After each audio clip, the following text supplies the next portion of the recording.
Hello dear ছাত্র বন্ধুগণ, MRGS study সেন্টারতে তোমাদের সকলকে স্বাগত। আজ আমরা দেব ক্লাস নাম্বার 9 দ্বিতীয় অধ্যায় থেকে সেমিস্টার 2 ফিলোসফি। ওকে, বাক্যকে বচনে প্রকাশ করার নিয়ম। বাক্যকে আমরা বচনে কিভাবে প্রকাশ করব এবং কোন কোন নিয়মগুলি আমাকে মানতে হবে, বা একটি বাক্য কি দেখলে আমরা বুঝতে পারবো যে এটা কোন বচনে রূপান্তরিত করতে হবে, সেই সব নিয়মগুলি অবশ্যই আমরা আজকের ভিডিওটি দেখব। ঠিক আছে, তো ভিডিওটি শেষ অবধি থাকবে। তো তোমরা কমেন্ট বক্সে অবশ্যই কমেন্ট করে জানাও যে তোমরা বুঝতে পারছো কি না ইত্যাদি বিষয়গুলো। ঠিক আছে, তো আমি কয়েকদিন ধরে দেখছি যে তোমাদের অ্যাক্টিভিটি কিন্তু কমে গেছে। তোমরা ক্লাসগুলি দেখো, বন্ধুদের মধ্যে শেয়ার করো, আমাকে একটু উৎসাহিত করো, ঠিক কি না? দেখো, এ বচন অথবা ও বচন প্রকাশ করার নিয়ম, এ এবং ও একসাথেই বলে দিচ্ছি। তোমরা এই নিয়মগুলো কিন্তু অবশ্যই খাতার মধ্যে নোট করবে। ঠিক আছে, নোট করে প্র্যাকটিস করতে থাকবে। যারা বুঝবে তাদের কাছে কোনো ব্যাপারই না এগুলো। ঠিক আছে, দেখো ভাই, পড়াশোনা করতে গেলে তো একটুখানি ব্রেন খরচ করতেই হবে, তাই কি না? ফিলোসফি লজিক আছে, অমুক আছে, তমুক আছে, কঠিন, আগেই ভয় পাবে না, আগে করে তো দেখো। অর্থাৎ আমি যে করাচ্ছি বা তোমরা যে টিচারের কাছে পড়ছো, সেগুলোকে একটুখানি মনোযোগ সহকারে বোঝার চেষ্টা করো, দেখার চেষ্টা করো। ঠিক আছে, তাহলেই দেখবে কোনো ব্যাপার না। ঠিক আছে, দেখো, এ বচন অথবা ও বচন প্রকাশ করার নিয়ম কী রয়েছে। দেখো, কোনো বাক্যে যদি সকল কথাটি থাকে, সমুদায় কথাটি থাকে, বাক্যের মধ্যে অনেকগুলো শব্দ রয়েছে, তাই না? অনেকগুলো শব্দ মিলেই একটি বাক্য তৈরি হয়। কিন্তু সেই সব বাক্যগুলির মধ্যে যদি সকল কথাটা দেখতে পাও, সমুদায়, সব, সমস্ত, প্রত্যেকেই, সর্বদা, সর্বত্র, স্বভাবতই, মাত্রই, অবশ্যই, নিশ্চয়ই, প্রতিটি, নিয়ত, অনিবার্যভাবে, সবসময় প্রভৃতি শব্দগুলো যদি থাকে একটি বাক্যের মধ্যে, তাহলে তুমি বুঝবে যে ওই বাক্যটি এ বচন হবে, অর্থাৎ এ বচনে তাকে পরিণত করতে হবে। ঠিক আছে, এর সাথে সাথে এগুলোও দেখবে, যে কোনো, যে কেহ, সে, যে সে, যা তা, ঠিক আছে, যখন তখন, যেখানে সেখানে, এইসব শব্দগুলো কিন্তু কোনো কোনো বাক্যের মধ্যে আমরা পেয়ে থাকি। ঠিক আছে, তো সবগুলোই দেখবে। তাহলে এইসব শব্দগুলো যদি আমরা কোনো বাক্যের মধ্যে পাই, তাহলে বুঝে নেবে যে এটা এ বচনে আমাকে পরিণত করতে হবে, প্রথম কথা। দ্বিতীয় কথা হচ্ছে, যদি ওই শব্দগুলির সঙ্গে কোনো নৈয়ার্থক অর্থাৎ নাবাচক বচন, অর্থাৎ নয় কথাটি থাকে বা না কথাটি থাকে, তাহলে বাক্যটি হচ্ছে ও বচন হবে। ঠিক আছে, এই সব শব্দগুলি যদি থাকে, যদি সেটা হ্যাঁ থাকে, তাহলে বুঝবে এটা এই বচন হবে। এবং এই সব শব্দগুলি যদি কোনো বাক্যের মধ্যে থাকে, তার সঙ্গে যদি নয় অথবা না কথাটি থাকে, তাহলে বুঝে নেবে যে এটা ও বচনে পরিণত করতে হবে আমাকে। ওকে ওকে, চলো আমরা একটি উদাহরণ দেখে নিই।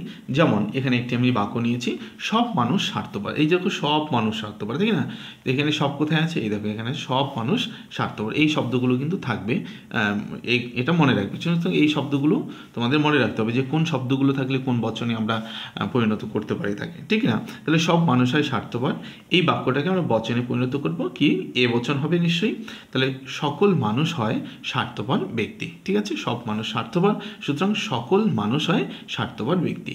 এটা হচ্ছে বাক্য থেকে বচনে রূপান্তর করার, এইগুলো হচ্ছে তোমাকে খেয়াল রাখতে হবে। এর সাথে যদি মনে করো নয় লেখা থাকে, এখানে সব মানুষ স্বার্থপর নয় কথাটাই লেখা থাকতো, তাহলে তোমরা কি বুঝতে? তাহলে তখন হতো সেটা ও বচন। ঠিক আছে, সব মানুষ স্বার্থপর নয়, তাহলে সেটা ও বচন হবে। ঠিক আছে, তখন বাক্যটাকে কি করে পরিণত করতে হলো?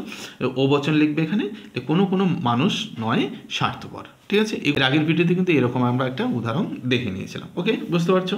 তাহলে এই শব্দগুলো থাকলে এ বচন হবে, এই শব্দগুলোর সাথে যদি নয় অথবা না থাকে, তাহলে ও বচন হবে। ওকে, আমি যখন তোমাদের প্র্যাকটিস করব এই ক্লাসটির শেষে, তখন কিন্তু ব্যাপারগুলো আরও ভালো করে বুঝবে। সুতরাং সেগুলো করার জন্য বা বোঝার জন্য তোমাকে আগে থেকে একটু ভালো করে এই বিষয়গুলি বুঝে নিতে হবে, রাইট?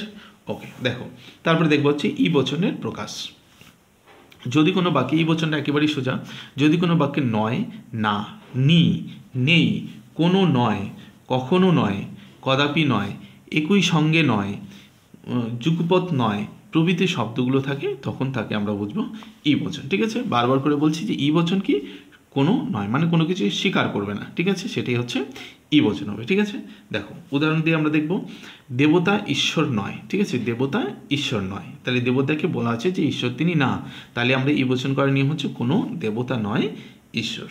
ওকে, এগুলো কিন্তু আমরা আগেই দেখে নিয়েছি। সুতরাং এই নিয়মগুলো খাতার মধ্যে নোট করবে, দু একবার যদি ঠিকঠাক মতো প্র্যাকটিস করো, তাহলে কিন্তু কোনো ব্যাপারই না এগুলো। ঠিক আছে, দেখো, তারপর হচ্ছে কোনো কিছুই একসঙ্গে বর্গাকার ও গোলাকার নয়, কোনো কিছুই একসঙ্গে বর্গাকার এবং গোলাকার নয়, এই বাক্য থেকে বচনটা তোমরা নিজেরাই করবে, ঠিক আছে? এতদিন যা বুঝলে সেই অনুযায়ী তোমরা এটাকে করার চেষ্টা করবে, ঠিক আছে? যদি না পারো তাহলে কমেন্ট বক্সে জানাবে, নেক্সট ভিডিওর মাধ্যমে সেটা আমি করিয়ে দেবো। এবং যারা করতে পারবে অবশ্যই কমেন্ট বক্সে এটাকে করে লিখে দেবে, ঠিক আছে, যে এটা এইভাবে হবে। ওকে, তো আমরা এই দুটোই দেখলাম, হচ্ছে এ থেকে ও দেখলাম, ই বচন দেখলাম, আরও এরকম অনেক নিয়ম রয়েছে বচন করাগুলো, সেগুলো আমরা ধীরে ধীরে দেখব। তারপরে এই চ্যাপ্টার থেকে বৈধ অবৈধ বিচার আরও বিষয় রয়েছে, সেগুলো তোমাদের বুঝিয়ে দেবো। ওকে, ছোটো ছোটো ভিডিওর মাধ্যমে ক্লাসগুলো তোমাদের বোঝানোর চেষ্টা করছি, তোমরা যেন বুঝতে পারো এক একটা ক্লাস এক এক দিনে, সেই হিসাবে নোট করতেও তোমাদের সুবিধা হবে। সুতরাং তোমাদের সাপোর্টটা কিন্তু অত্যন্ত জরুরি রয়েছে। তোমরা অবশ্যই কমেন্ট বক্সে জানাবে যে তোমরা ক্লাসগুলো এমন বুঝতে পারছো কিনা। ওকে, তো চ্যানেলে যদি নতুন হয়ে থাকো অবশ্যই চ্যানেলটি সাবস্ক্রাইব করে দেবে, ভিডিওটি লাইক করতে ভুলো না। তোমরা অনেকেই ক্লাসগুলো দেখছো কিন্তু লাইক করছো না, ঠিক আছে? এটা লাইক করে দিও। সকলে ভালো থেকো, পড়াশোনা কন্টিনিউ করতে থাকো। দেখা হচ্ছে নেক্সট ক্লাসে।